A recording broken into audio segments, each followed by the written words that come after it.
начала 21 века в мире произошло много стихийных бедствий, в том числе и разрушительные землетрясения, которые унесли жизни сотен тысяч людей.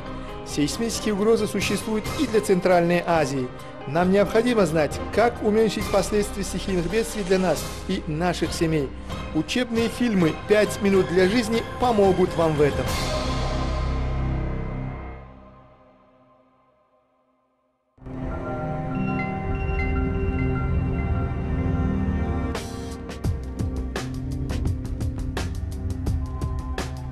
После крупных природных катастроф может быть очень много пострадавших и раненых, и все они будут нуждаться в срочной медицинской помощи.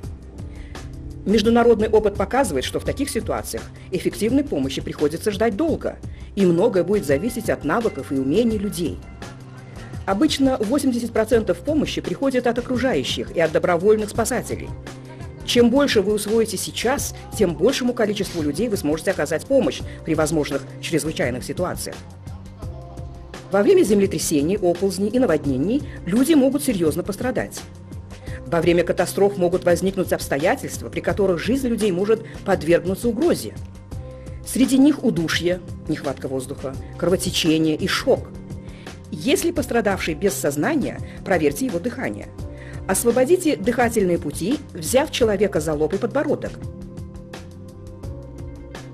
Если пострадавший неадекватен и часто дышит, он может находиться в состоянии шока. Положите его на спину, приподнимите ноги на 25 сантиметров и постарайтесь сохранить нормальную температуру тела. Если из раны фонтаном идет кровь розового цвета, значит наблюдается артериальное кровотечение, и необходимо его срочно остановить. Для остановки крови необходимо прижать артерию в определенных точках.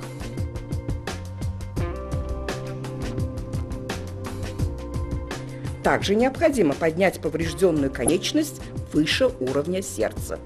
В медицине Центральноазиатского региона применяется метод остановки крови наложением жгута. По этому методу сначала кровь временно приостанавливается зажатием определенной точки выше раны и накладывается жгут.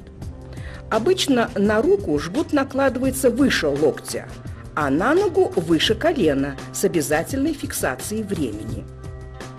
Каждые 15-20 минут жгут необходимо ослабить и на 1-2 минуты восстановить кровообращение в области раны.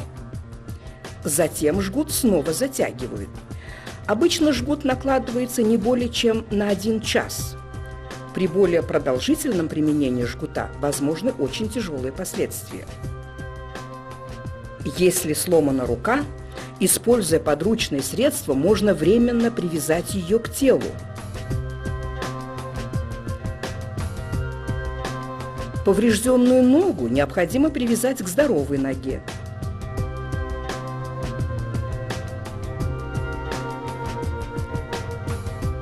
При большом количестве пострадавших их следует рассортировать до прибытия профессиональной помощи.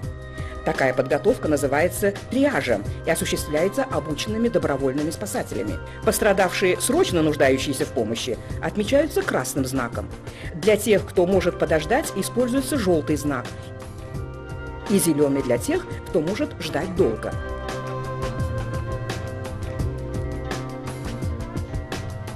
Вы можете получить определенные знания и навыки оказания первой доврачебной помощи на специализированных курсах при медицинских институтах или на курсах местных обществ Красного полумесяца.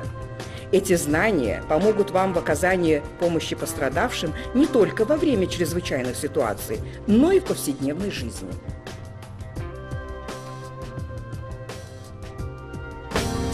Дома, на работе и в махаллях непрерывно ведите свою деятельность, направленную на уменьшение последствий природных катастроф. Продолжайте смотреть учебные фильмы «5 минут для жизни».